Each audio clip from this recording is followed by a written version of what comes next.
Welcome to the Feria TechCast, where we bring you all things science, engineering, technology, and innovation.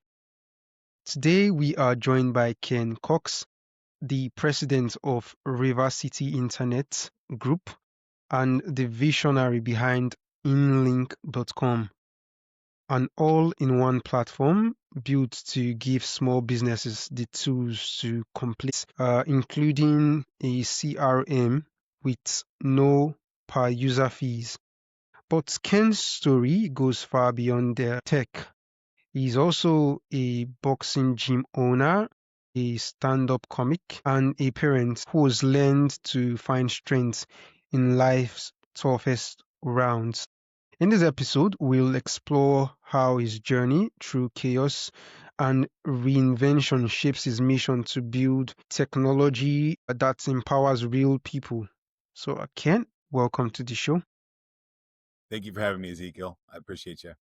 Yeah, I'm excited to have you here today. So, quickly, let's dive in, Ken. Your bio reads like a collection of several different lives: tech CEO, boxing gym owner, a recovering addict, and now a stand-up comedian. So, what's the common thread that connects all these different versions of you? The common thread that connect just survival, just the entrepreneurial spirit as a whole. My entire life has been overcoming, and my career has not been any different. I've had moments of where there was fuel on the fire and everything just worked really, really well. But since I would say 2006, as a data center operator, I've been competing against the largest companies on the planet: Microsoft, Amazon, Yeah. all the massive companies. And I think that my livelihood or my lifestyle growing up taught me the tenacity to look at those giant challenges and just understand that this is what we're walking towards. This is the field that we have, and this is the game that we're playing, and we're going to walk forward no matter what. Fantastic. So let's talk about InLink. For the solopreneurs and developers listening, what was the fundamental pain point you saw in the market that made you decide to build an all-in-one platform? As things change so quickly in our world, InLink came about in a time about 2 years ago where intelligence and programming were being democratized at breakneck speeds. Okay. Now they've been completely democratized, right? Like, coding projects and things like that are way faster, and the timelines are way quicker, and software is changing at such a fast pace in our world. To talk about a CRM, I feel is, not probably the best use of your listeners' time. And River City Internet Group just released information on a new invention that we have that could Okay. profoundly change how the internet works and how data centers operate across the board. And I would love to talk about that if we can. Yeah, sure. Tell us about it. This new innovation River City came about with. So tell us what it is, the gap you saw that made you venture into it, and who it's really for. Yeah. So unfortunately, we weren't able to talk about it before the podcast was booked because our patents weren't filed yet. But we got the patents filed now for what we call ISL. And you can learn about it at islhub.com. And it's an intelligent storage language. Mm-hmm. And what we've created is a way to, for video example, is my easiest way to explain it that people can understand. When we create a new language for storing files, we store an instruction set on how to recreate a file instead of storing the actual data set. So if you can imagine, a 1080p movie means there's 1080 pixels per square inch on the screen, and there's a bunch of those, and there's just say 30 frames a second on some average video. Mm. We stepped back and looked at everything and said, how can we reimagine everything? And we looked at some of the great inventors of our time and manufacturers of our time, like IKEA and Jeep. IKEA does a great job of flat packing and getting things moved all over our planet. And Jeep has the concept of just enough essential parts. And we're like, well, what if we just stored the unique pixels and recreated video on the other side of the fence. And we did that, and some very profound things happened. And we added some other things like anchors and things like that. So now we can take a raw video, blow it up, track every pixel in it, create anchor sets, along with some other more technical stuff that my partner could jump way into on the neuro learning, and then have an 1800 time reduction of the raw video file, transfer that very small file across the internet, or store that very small file, and then recreate it on the other side. So instead of storing raw data in pixels, we still store raw data in pixels, but we just store the just enough essential parts and an instruction set on how to put it back together. And we don't restore any of the redundant parts. And every single thing that we put at it has profound results. We can get huge compression on images, audio, video, really cool large language models. So taking a current large language model, putting it through the intelligent storage language and compressing it way down, puts it to a point where we can keep training that model at a very reduced cost. Okay, so I like to know, I like to understand clearly. Like you take a particular data, so for example, a video, a 1080 pixel video, and you kind of find an innovative way to compress it and still have that video. So the whole goal of this is it to reduce the size of data of files, or why exactly do people need it exactly? Yeah, so we're living in a time where data is being created faster than ever. Data is being stored faster than ever. The instructions for training are changing fast, right? How we train people to do things, how we train computer to do things. The amount of video surveillance on our planet is increasing at a huge rate. The AI war, if you want to call them the AI wars, are in full effect, right? The governments are building data centers as fast as they possibly can. We're power hungry world for AI, and we're data center hungry world. So I try to step back, and one of the things that we do at River City is we try to always step back and look at the world from different perspectives. Mm, And we are a data center operator. We built our first data center in the 90s, right? And okay. um, I came on board in 2000 to be a co-founder of Hosterian, the data center that we currently have today in St. Louis. We own and operate it, and we love that world. And I see a world where um, the infrastructure needs are growing. The general consensus is we just need more space and more power, and I think that's a bad way to go. So we took a lot of time, and we've taken the last couple of years and say, how can we change the way we're doing things so that we won't need as much space and as much power? Computers have been a core piece of my life since the age of 7. Oh wow. I've grown up with it. I've gone through the entire evolution of the internet. And I see a time for the first time in my life to where when I'm out on the streets and I'm with real people, there's a distaste for IT. People are not liking computers. Hmm. It's taking their jobs, it's taking their water, Yeah. it's not creating jobs. It's, going the other way. And I want a world that hops over this. I want the benefits of AI, but I don't want the labor pains of what we're getting ready to go through. It's as fast as technology that we can make that helps usher in this new stage of IT, and we're going to have to think differently. So, how do we think differently? We think about our companies from the past, and instead of just throw more space and power, more gold, more cobalt, more things that put humans in mines, more things that eat energy and take water from humans. Let's think about it differently. And those things are going to happen because warmongers are warmongers. But if we can help reduce that footprint, then I might have done something good on this planet.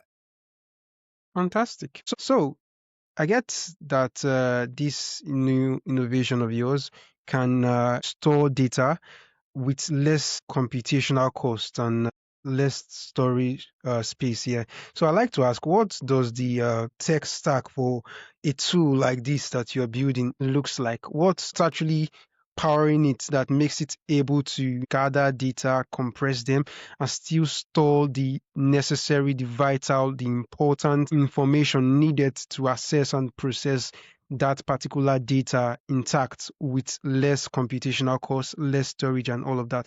So, what's happening in the background? So, one thing that we looked at a little bit was old school modems, modulate and demodulate, right? So we have a system where we put the data in, it's and we're using the intelligent storage language. So we have an AI that looks at the data, analyzes it, stores the Mm, relevant pieces, like the unique pieces of data, along with the instruction set on how to recreate that on the other side. So we're storing an instruction set. We're not storing data. mm, Understand something like a video that has a ton of black backgrounds and identical pixels, that gets fairly profound. We're getting X savings over an MP4 right now.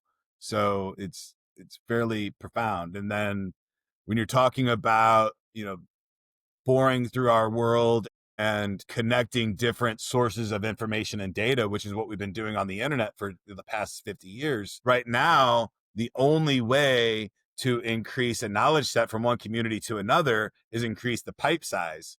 Well, if we can decrease the file size, then we've done the same thing, but mm. we've done it faster. We've used less electricity. We've used less resources. We've used less critical resources from the mines, rare earth minerals, and things of that nature. So I think that's an important piece of technology that more people need to be looking at is how do we compute more efficiently instead of, because we're in a gold rush right now, and we Yeah. know how to grow AI, and that's more power, more metal, more gold, and I think that's a bad approach. It's not sustainable, right? We'll burn our planet if that's the method.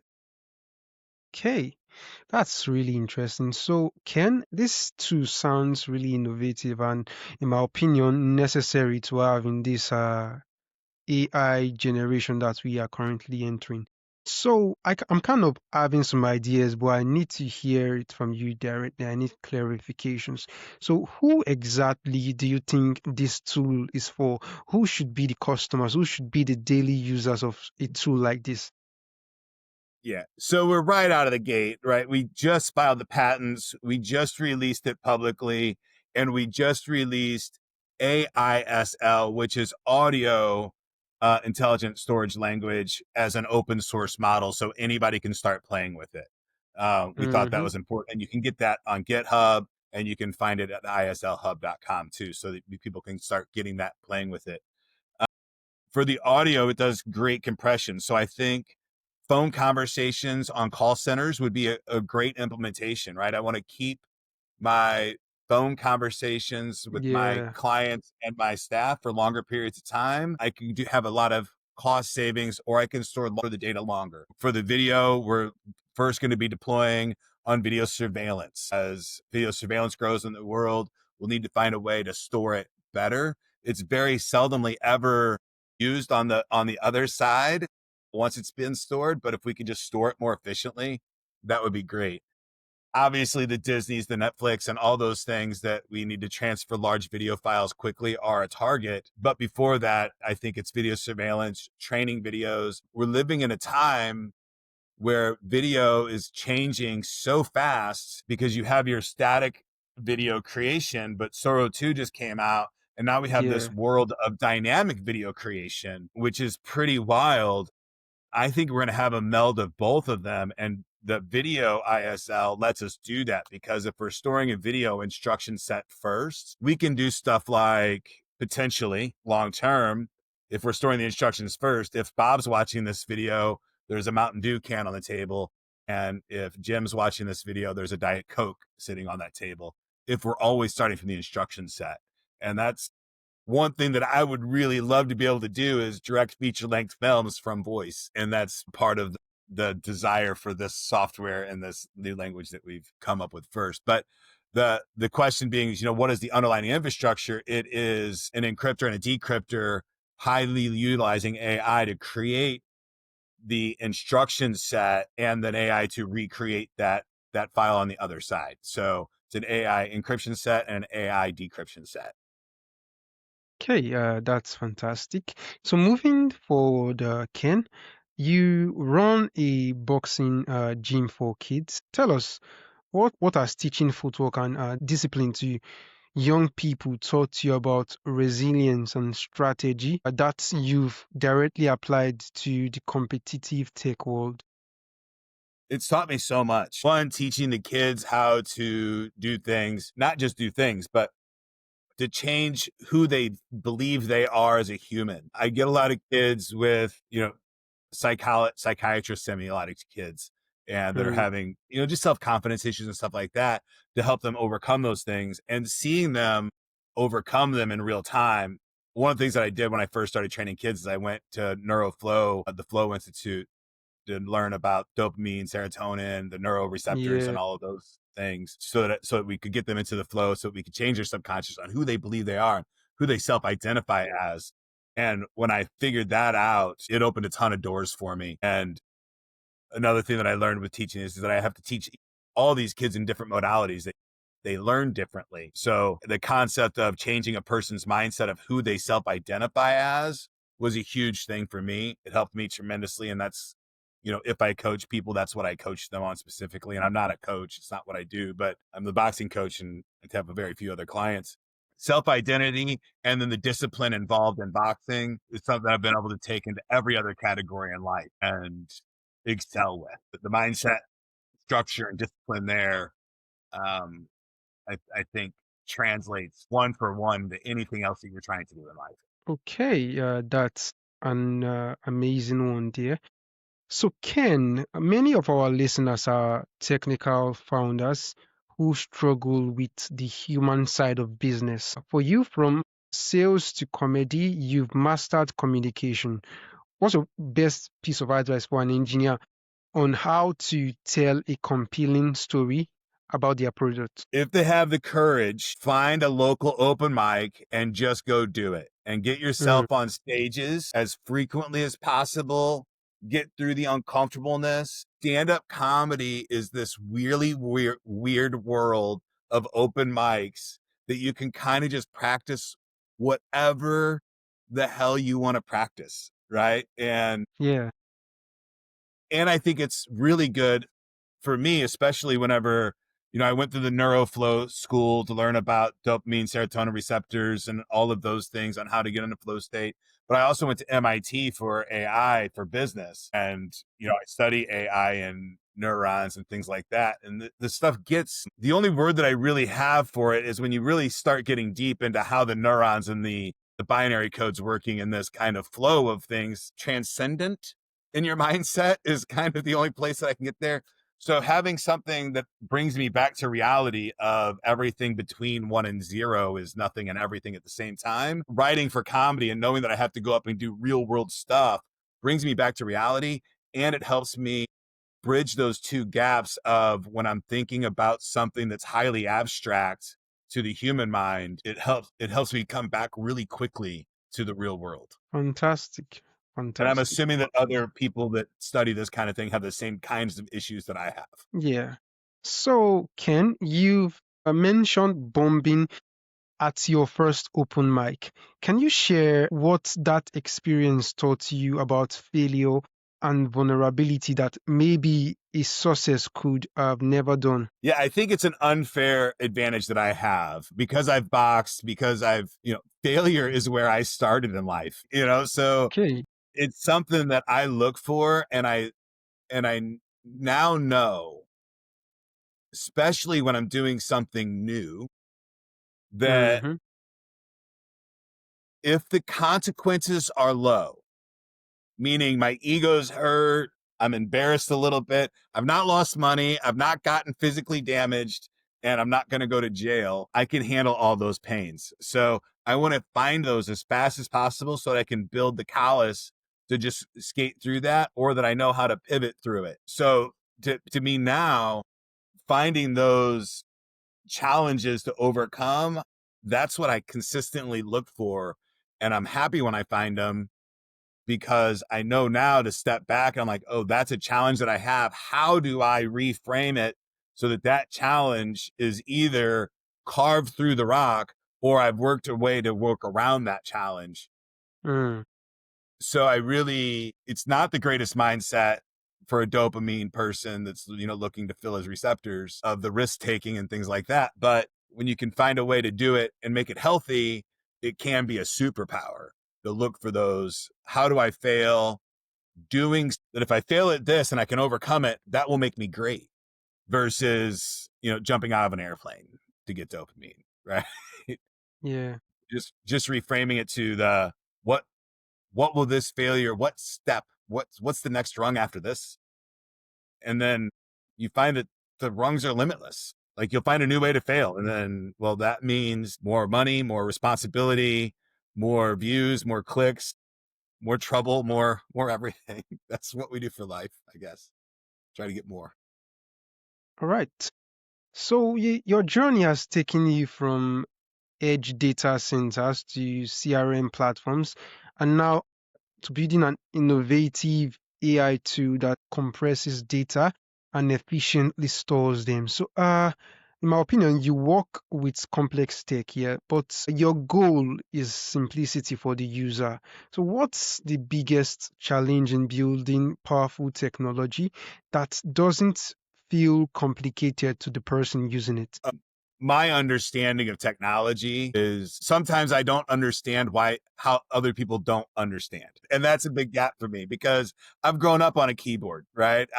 Yeah. I've built data centers. I've built data centers for some of the biggest companies on the planet, right? I built the data center for the largest coal company on our planet in 2012.